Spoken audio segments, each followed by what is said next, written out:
All right, Jim. This is Adrian Gomez with 212 Athlete. Thanks for sending these videos in, and looking forward to being able to work with you and figure out what we can do to make sure you throw harder and stay safe. So right out of the gate, as you bring your leg up and you squat down, you're going down into about 105 degrees, which is great. So you do squat quite a bit off of your back leg, and that's where we want you to be.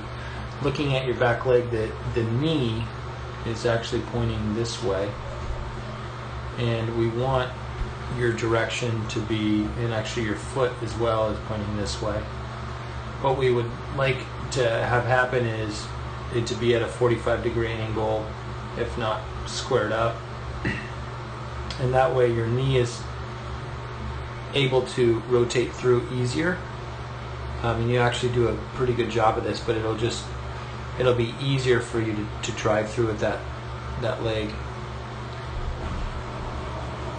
So that's just one movement that we could change, and it'll definitely affect how far you push and when you push, because you're basically about to start pushing, and because of your foot where it's lined up, you're just starting to push as your foot lands. So all of that energy out of your back leg is actually gone. So, and that leads us into the next one. Looking at how far out of plant, you're right here, and this is about 78 degrees, and what we want that to be is we want that to be in the hundreds, 110. So we've got to get you to step a little bit further, but at the same time keeping your upper body back, which your upper body does go back, and that's what we want to do, and we'll get into the upper body as we move. But as you plant, your front foot and your knee angle, this is important as well, is at 116, and that's quite low. So you can see what's happening is we're losing energy out of this front knee, and that energy is not in the baseball, nor can it be transferred to the baseball. And so we want to make sure that this knee at plant starts to retract this way. So we want to not necessarily land straight-legged, but we want you to be at least 129, 120, high 120s, and that way, and then be able to retract your knee back. And the reason why, when you're first landing right here, you can see your front knee. As you're rotating through, now you planted, your knee actually has to rotate 24 degrees, and has to move 24 degrees in order for your hips to start rotating. And so your hips rotate, but they won't rotate until your knee, your front knee, gets over your ankle, and you see that 24-degree difference. So we want to make sure that you are quick to land, and we want to land at that 45 degrees, which is good. You're doing a good job there. At that 45 degrees, we want that. That's good.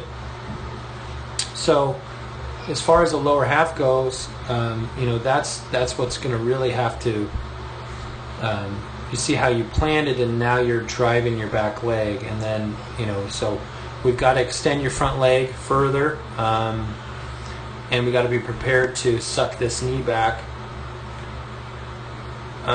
this way and land more open with your knee over your ankle.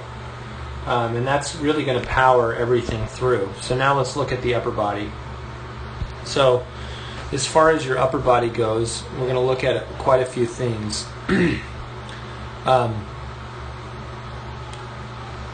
Looking at your stacking, as you stack, you're actually going back this way, which is what we want. We want you to stack back, doing a good job.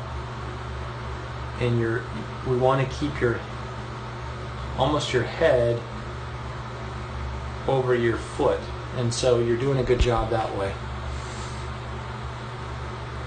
as you come out, so your stacking looks pretty good, but our lower half, we want our lower half to go in, your foot to go in, your knee to go in, and that way you're driving towards your target this way.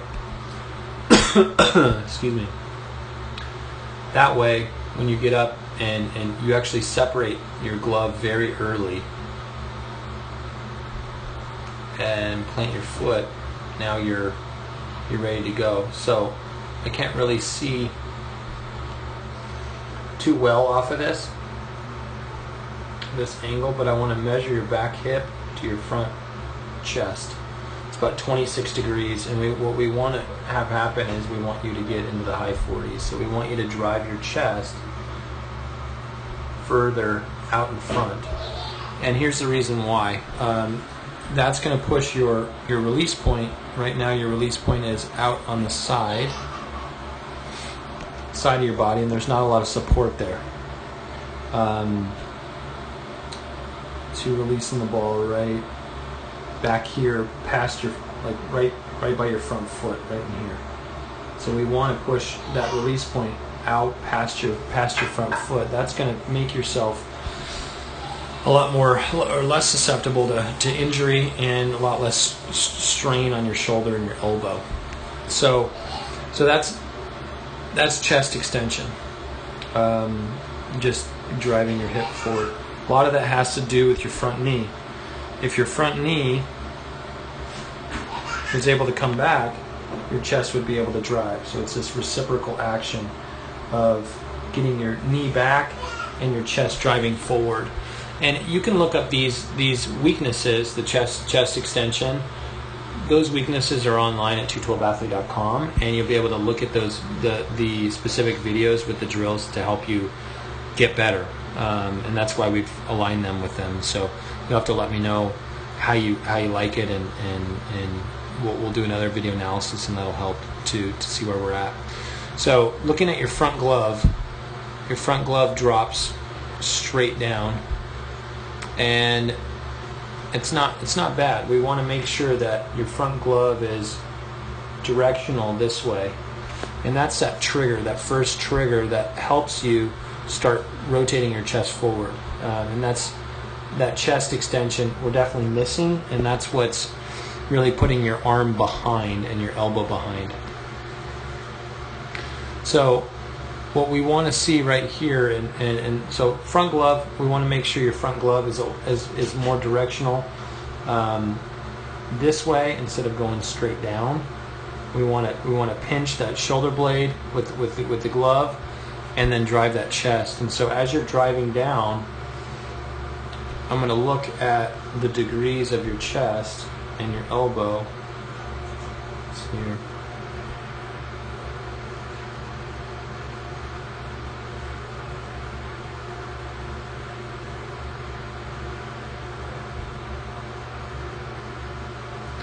About 146. Your elbow is quite low, and what we want to do is bring this elbow up to that shoulder level, and that's going to put a lot less stress off your shoulder. We also want you to drive your chest forward further, putting your release point out instead of outside of your body this way. Let's see here if I can show you. Outside of your body this way. We want it in front of your body.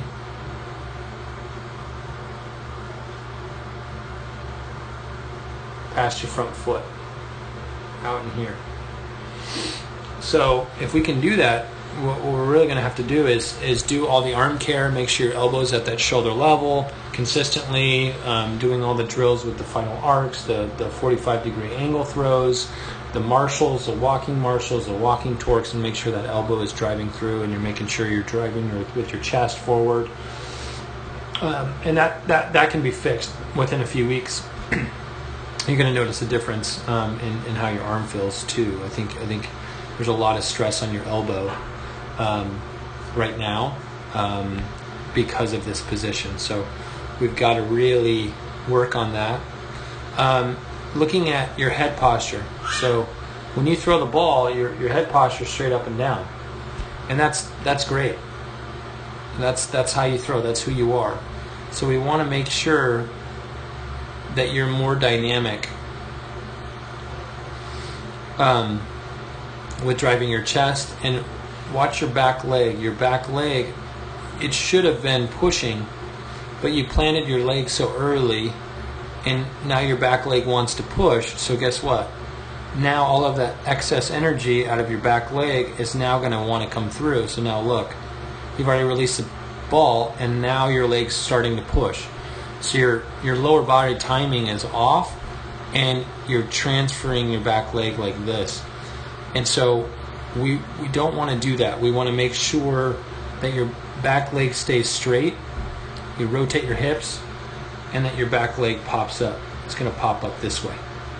That way your hips are going to rotate, chest is going to rotate, and then your back leg pops up this way.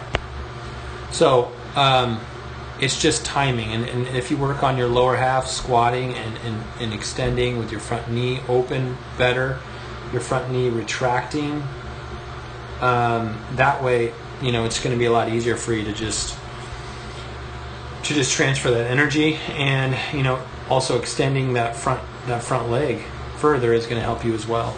So let's look at after you throw. Let's look at where your hand goes.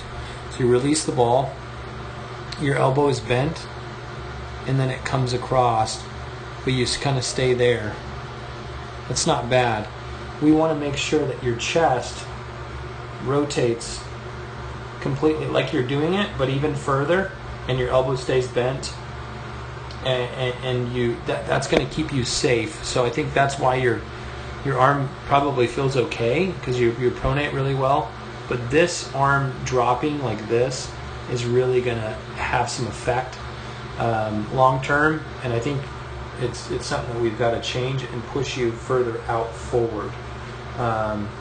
Elbow's going to come up a little bit, and we're just going to equalize it off of those shoulders, just making sure everything finishes right. And I think as you finish with your chest further across your body, you're going to have more power. Things are going to start feeling better. So I really appreciate it. Appreciate you guys sending this video in. Luther, thank you.